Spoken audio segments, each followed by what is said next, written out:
And with the many advancements in science, many are still looking for means to remedy their illness in a more natural way. So this morning we have with us here the leading advocates of natural medicine and Nutraceutical, Dr. Rosario Austria. Good morning, Doctora. Good morning, Claire. Like we mentioned, natural medicine is preferred by many people these days. What exactly is it really better than synthetic drugs? Well, I think it is better because in the way that it's more corrective in trying to solve the problem or the diseases of the person or the patient. Most drugs just try to suppress the symptoms, while natural medicine tries to correct. For example, if you have high blood pressure, they'll give you an antihypertensive. But in natural medicine, we try to correct the lifestyle, give you supplements which will try to decrease the progression of the arteriosclerosis. Okay? For example, if you have allergies, instead of giving you antihistamines, then we give you things to help correct the cause of the allergies, like detoxification, and also in terms of let's say skin diseases, or even with cancer or infection, instead of trying to give you an antibiotic, we boost your immune system so that your immune system will fight the bugs that's causing the infection. Okay, so instead of suppressing an illness, so Yes. natural medicine will help you get better. Yes, it helps your body try to defend yourself and correct yourself, and so that you can fight your own illness. Okay, and there's also a term, nutraceuticals. What exactly is nutraceuticals? Well, nutraceuticals would come from the term nutra, which is the nutrients, which usually comes from food. And ceutical is almost like they got the term from pharmaceutical, which is usually the active ingredient in the food that causes healing. Okay, for example, if you have the common food, the most common now is turmeric or luyang dilaw. Okay, that has a natural anti-inflammatory component. Or if you would have, example, garlic is also very common. Then you would have, it's a natural decongestant. It's also an antiseptic.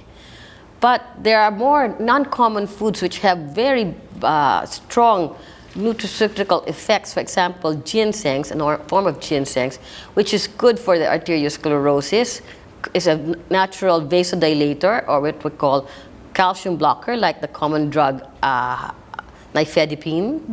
Okay, and also we have some supplements which would come from eggplant that's anti-cancer.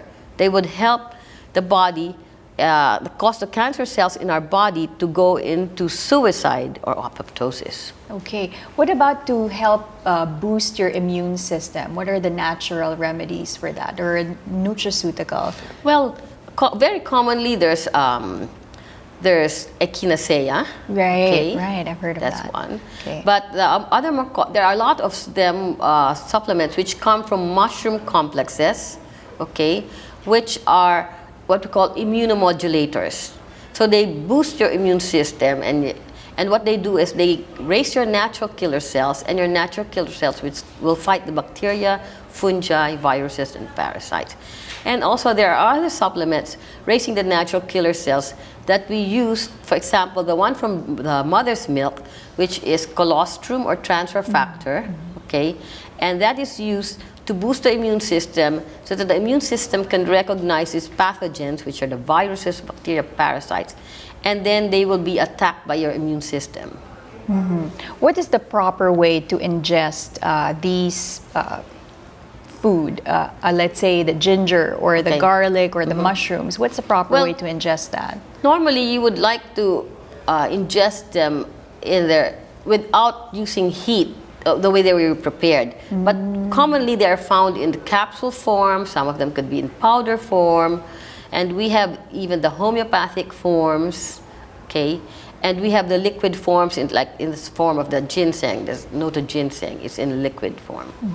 Are those okay to ingest? They're perfectly fine, the capsule forms, even Yes. echinacea. Yes. Okay. Are there other? What are the other more popular alternative ways to address these illnesses? Let's say, for example, one of the most common, heart heart problems?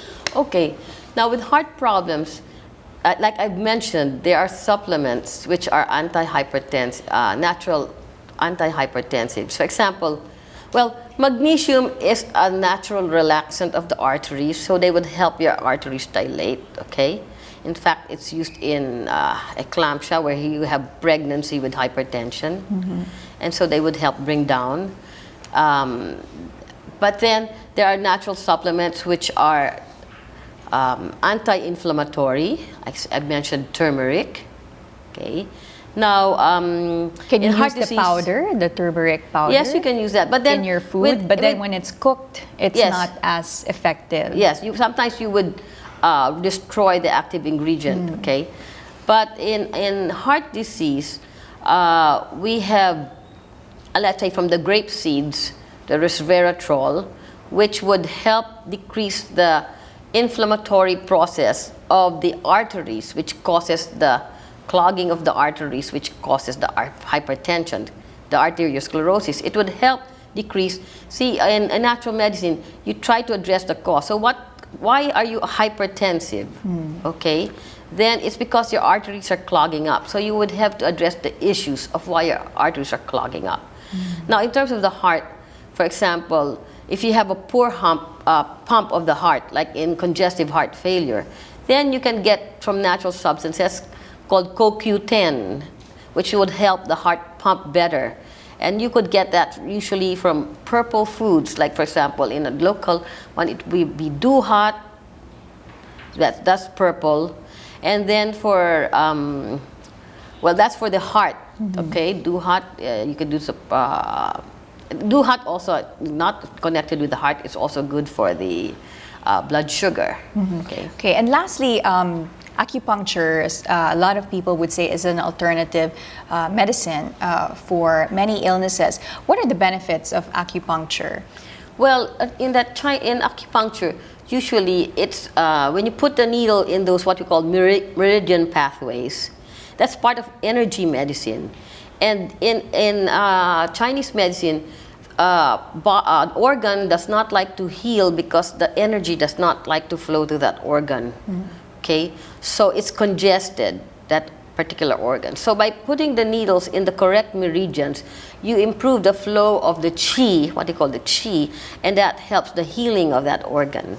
So that's what acupuncture does. Okay, great. Well, I'm sure a lot of people out there have more questions for you. Where can they contact you, Doctora? Well, I have a clinic, it's in Cupao, and the clinic is Rosario Austria Health Clinic, and our telephone number is 724-3242 or 415-1464. All right, thank you so much for coming over. Thank you very Doctora much for inviting me. Rosario Austria, good morning. One of the you. leading advocates of natural medicine and nutraceutical.